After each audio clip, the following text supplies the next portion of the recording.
Bonjour frères et sœurs, très content d'être avec vous autour de la Bible. J'espère que vous allez bien. Ouvrons tout de suite la Bible Genèse 15 pour continuer notre lecture. Et dans les versets 2 et 3, nous voyons qu'Abraham se sent obligé de rappeler à Dieu la promesse qu'il lui a faite concernant un enfant. Car Dieu n'a pas permis à Sarah, sa femme, de pouvoir enfanter jusqu'à là. Et Abraham a attendu pendant des années la réalisation de cette promesse et il n'a rien vu venir. Il se propose même de faire de son serviteur son héritier. Cependant, nous voyons que au verset 4, l'Éternel se dépêche d'arrêter Abraham en lui disant « Ce n'est pas lui qui sera ton héritier, mais c'est celui qui sortira de tes entrailles qui sera ton héritier. » Frères et sœurs, ne doutons jamais des promesses de Dieu. Ce qu'il a dit, il l'accomplit. C'est vrai, ça peut mettre du temps à arriver. C'est vrai que on est forcément impatient, mais ne doutons pas de l'amour de Dieu pour nous. Il est un Dieu plein d'amour, un Dieu plein de fidélité. Il tiendra sa promesse et il nous bénira.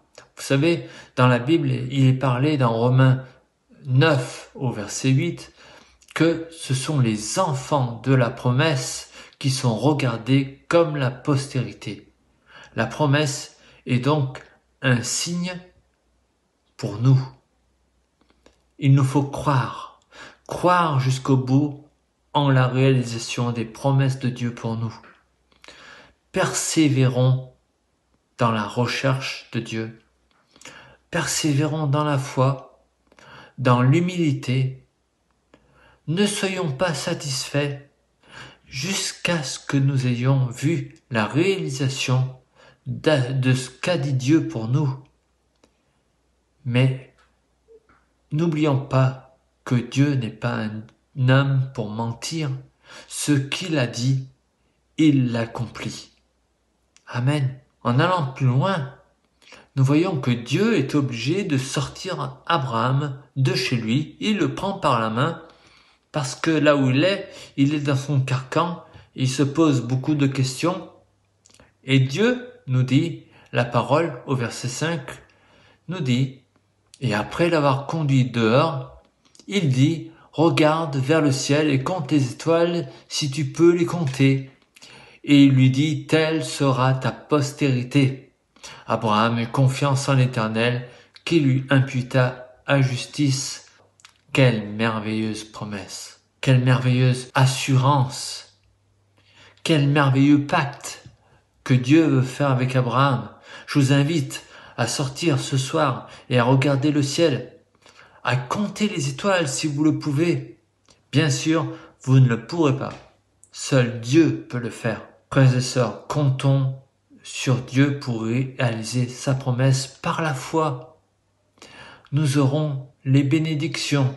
Abraham, par la suite, sera béni dans ses biens matériels, mais aussi il aura un fils qui sera appelé le fils de la promesse. Et nous aussi, en Jésus-Christ, nous entrons dans cette promesse.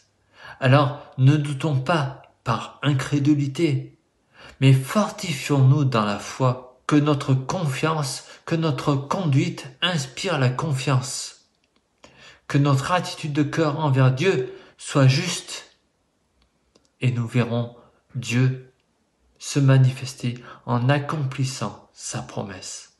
Amen. Alors, persévérons, frères et sœurs, et soyons fidèles dans notre engagement envers Dieu et il nous bénira.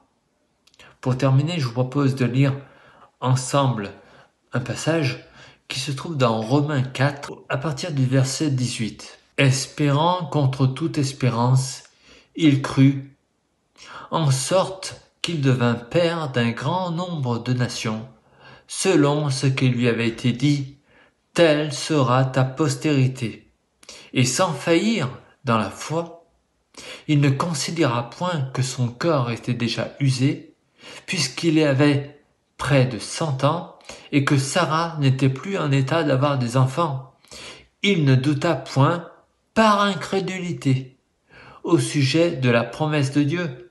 Mais, écoutez bien, il fut fortifié par la foi, donnant gloire à Dieu, et ayant la pleine conviction que ce qu'il promet, il peut aussi l'accomplir. C'est pourquoi cela lui fut imputé à justice. Frères et sœurs, est-ce que cela est vrai pour nous aussi? Est-ce que nous croyons Dieu sur parole? Est-ce que nous croyons qu'il est capable d'accomplir ce qu'il nous a promis? Est-ce que nous mettons toute notre foi en lui? Frères et sœurs, ne doutons pas, mais fortifions-nous dans la foi, et nous serons bénis. Amen. À bientôt.